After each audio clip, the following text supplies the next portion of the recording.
हर घर, हर प्रार्थना, हर नई शुरुआत एक ही नाम से होती है, भगवान गणेश। लेकिन क्या आपने कभी सोचा है, उनका सिर हाथी का ही क्यों है? क्या वह ऐसे ही जन्मे थे? क्या यह भाग्य था या कुछ और? यह केवल एक पौराणिक कथा नहीं है। यह उस बालक की कहानी है जो अपनी मां के लिए डटा रहा, एक पिता जो अपने ही पुत्र को पहचान नहीं सका, और एक ऐसा क्षण जब देवता का क्रोध पूरी सृष्टि की दिशा बदल गया।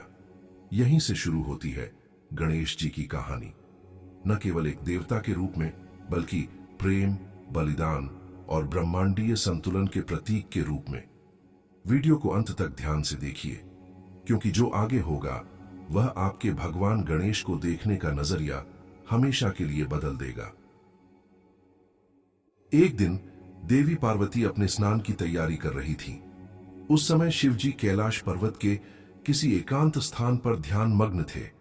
माता पार्वती ने अपनी गोपनीयता रक्षा की इच्छा से हल्दी से एक बालक की आकृति बनाई और अपने प्राणों से उसमें जीवन भर दिया। फिर उस बालक को उन्होंने एक आज्ञा दी। मैं नहाने जा रही हूँ पुत्र, तब तक तुम कमरे के द्वार की रक्षा करो। जब तक मैं न लौटूं, किसी को भी भीतर मत आने देना।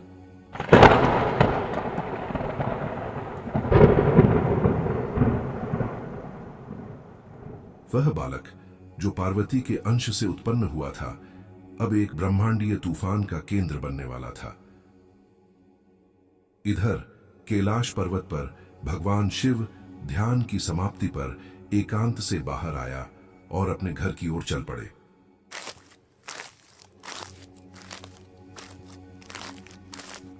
पर जब शिवजी माता से मिलने घर पहुंचा, तब दरवाजे पर उस बालक ने उन्हें रोक लिया। रुकिए महानुभाव, मेरी माता भीतर है। उनकी इजाजत के बिना किसी को भी प्रवेश की अनुमति नहीं, आपको भी नहीं। बालक नहीं जानता था कि उस वक्त उनके सामने कौन खड़ा था। वह बस अपनी मां की आज्ञा पर अटल था।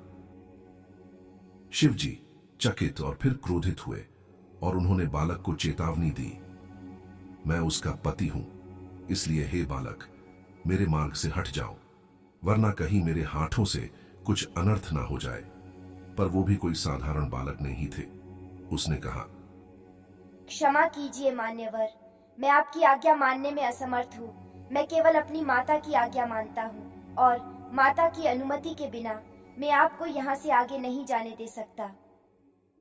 यह सुनकर भगवान शिव क्रोधित हो उठे। क्रोध में शिवजी ने त्रिशूल उठाया और एक ही क्षण में बालक का सिर धड़ से अलग कर दिया। जब माता पार्वती ने अपने पुत्र को मृत देखा, उनका दिल टूट गया।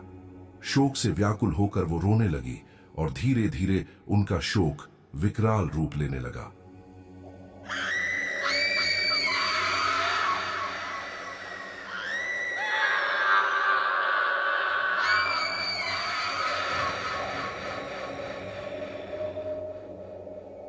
उनसे उत्पन्न हुई योगिनियां, विनाश की देवियां, जो सृष्टि को संकट में डाल सकती थीं।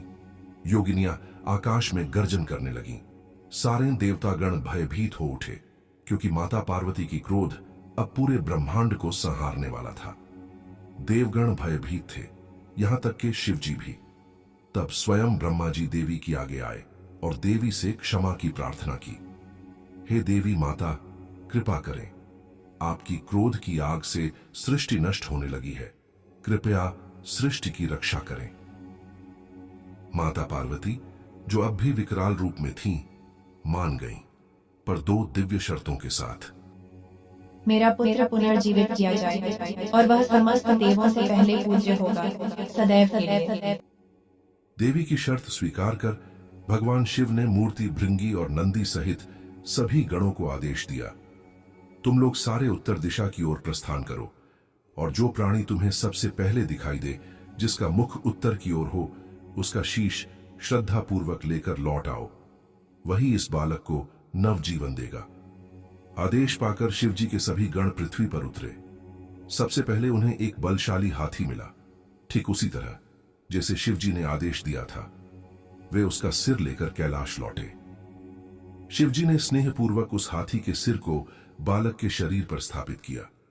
ब्रह्मा के आशीर्वाद से जीवन पुनः उसमें प्रविष्ट हुआ। बालक ने आंखें खोली और स्वर्ग में उत्सव छा गया।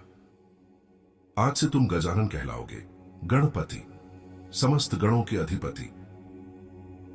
इस प्रकार भगवान गणेश का जन्म हुआ, देवों के प्रिय, विघ्नहर्ता और प्रत्येक पूजा में पहले पूज्य। आज भी कोई भी धार्मिक अनुष्ठान उनके नाम के बिना प्रारंभ नहीं होता। वीडियो अच्छी लगी हो तो लाइक, शेयर और सब्सक्राइब जरूर करें और पाएं ऐसे और भी दिव्य कथाएं। यदि भगवान गणेश आपके रक्षक हैं तो कमेंट करें, गणपति बप्पा मोरिया। भगवान गणेश सभी को बुद्धि, आनंद और हर बाधा पर विजय की शक्ति प्रदान करें। जय श्री गणेश।